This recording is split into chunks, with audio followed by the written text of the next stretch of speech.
Hey, what's up guys? For the last few days, I've been quite busy with tightening the Ally's memory timings, which in theory should lead to performance increase, especially in memory intensive games. So in this video, I'll be showing you how I did it and the result I got. So let's get started. So the way to tune them is by using SMOKELESS tool. I already covered how to set it up in a previous video, so you can check it in the recommended video above where I explain more. So here I am in the tool, and by going to AMD, CBS, then UMC common options, and finally in LP DDR options. Here you can see various memory related settings. Click on timing configuration and enable it. The Ally memory supports speed of up to 6400 MTS. In LP DDR SPD timings, I changed them from auto to the following ones. Please note that values are in hexadecimal, so I use this website to calculate them. Now back to SMOKELESS tool. By exiting that menu, you can also change the non-SPD timings, and those are the ones I'm currently using and found them stable on my Ally. Even though I don't guarantee they would work for everyone, as each memory has different tolerance point. Plus there are two memory suppliers for the Ally, one from Micron and other is Samsung. For example, mine is Samsung. To check which ones you got, open the command prompt and type this command here.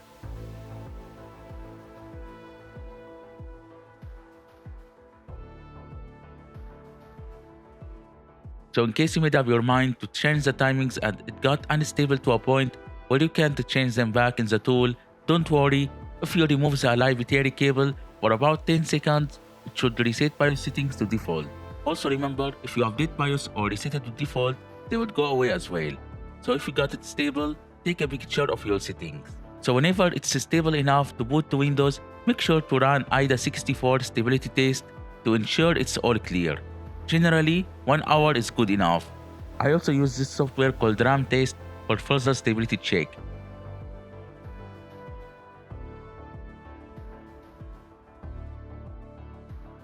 And naturally, coverage speed got faster after tightening the memory timings. Another small changes I made in SMOKELESS tool, in the controller configuration, I disabled the power down mode to enhance the system stability. In addition to that, in the security menu, I disabled TSME and data scramble, which should help in reducing memory latency. With everything done, go back and here it would ask you to save changes, press the Y button on your keyboard, and in the main menu, press continue to apply them. Now that I explained the process, it's time to show you the memory benchmarks in AIDA64 in order to get an idea about the speed difference in read, write, copy, and latency. Let's get to that.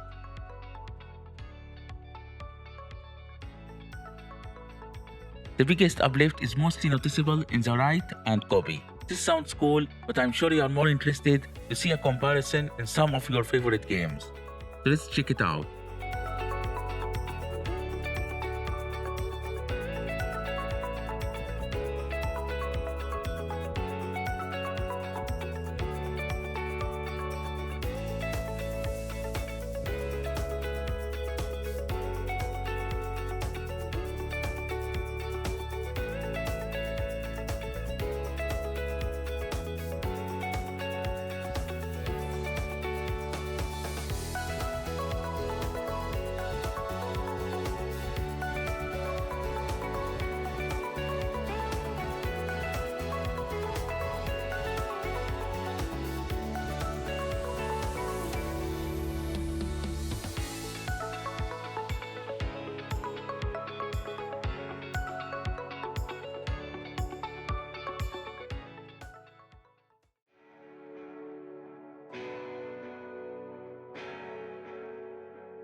As you saw, there is some improvement, but it really varies between title to another. For instance, in some games like Forza Motorsport, it's quite significant, but also less in others like Cyberpunk. That comes down to how the game is RAM dependent and if we are getting GPU bounded. Still, any free FPS will be great for the Ally. I really hope you found this video helpful. If you are interested to see more games benchmarks with those timings, let me know in the comments below. Meanwhile, I try to dig more into this topic to give a comprehensive idea of games that will potentially benefit of that. So please subscribe to stay updated and support me in making you the fine Ally content you deserve. See you in the next one.